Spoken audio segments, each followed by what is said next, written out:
IAS institute నిర్వహిస్తున్న all India scholarship exam pass అవ్వండి. 2 years ఫీజులో 50% మాత్రమే పే చేయండి.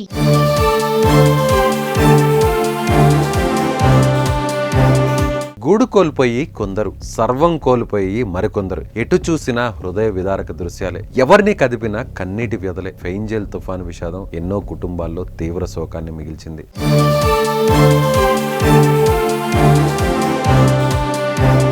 ఫెయింజల్ తుఫాను తమిళనాడుతో పాటు పుదుచ్చేరిని అతలాకుతలం చేసింది. గత కొన్ని రోజులుగా దంచి కొడుతున్న వర్షాలకు బయట అడుగు పెట్టే పరిస్థితి లేదు. అలాగని ఇంట్లో ఉన్న క్షేమమే అన్న గ్యారంటీ లేదు. తుఫాన్ దాడికి తమిళనాడులోని తిరువన్నామలైలో ఇళ్లపై కొండ చర్యలు విరిగిపడ్డాయి. పెద్ద పెద్ద బండరాళ్లు ఎముళ్లా వచ్చి ఓ ఇంటిపై అమాంతం పడిపోవడంతో ఇళ్లే సమాధిగా మారిపోయింది. ఏం జరుగుతుందో తెలిసేలోపే 7 తిరిగిరాని లోకాలకు వెళ్లిపోయారు. ఈ 7 5 చిన్నపిల్లలు ఉండడం కలిచివేస్తోంది. అభంశుభం తెలియని చిన్నారులను ఫెయింజల్ తుఫాను బలి తీసుకోవడంతో చుట్టుపక్కల గ్రామాల్లో విషాద ఛాయలు అలుముకున్నాయి.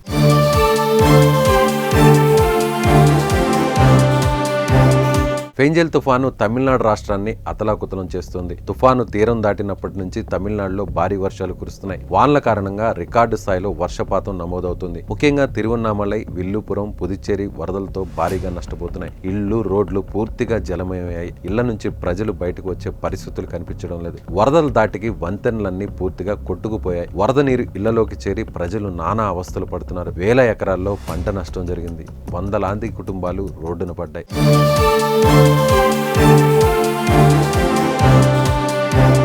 పశ్చిమ తమిళనాడులోని కృష్ణగిరి, ధర్మపురి జిల్లాల్లోనూ రికార్డు స్థాయిలో వరదలు ముంచెత్తాయి. గడిచిన 24 గంటల్లో కృష్ణగిరిలోని ఉత్తంగరైలో 50 సెంటీమీటర్లు, విల్లుపురంలో 42 సెంటీమీటర్లు, ధర్మపురిలోని హరూరులో 33 సెంటీమీటర్లు, కడలూరు, తిరువన్నామలైలో 16 సెంటీమీటర్ల వర్షపాతం నమోదైంది. కృష్ణగిరి జిల్లాలోని లోతట్టు ప్రాంతాలు వర్షపు నీటిలో చిక్కుకుపోయాయి. ఈ క్రమంలో కృష్ణగిరిలోని ఉత్తానగిరి బస్టాండ్లోకి భారీగా వరద నీరు వచ్చి చేరింది. దీంతో పలు బస్సులు, చిన్న చిన్న కార్లు వరద నీటిలో కొట్టుకుపోయాయి. అందుకు సంబంధించిన వీడియోలు, ఫోటోలు సోషల్ మీడియాలో వైరల్ గా మారాయి. ఇక తుఫాను కారణంగా తమిళనాడులోని కొన్ని ప్రాంతాల్లో భారీ వర్షాలు కురుస్తాయని వాతావరణ శాఖ సీనియర్ అధికారి వెల్లడించారు. అలాగే ఉత్తర కేరళ, దక్షిణ కర్ణాటకకు వాతావరణ శాఖ అధికారులు హెచ్చరికలు జారీ చేశారు.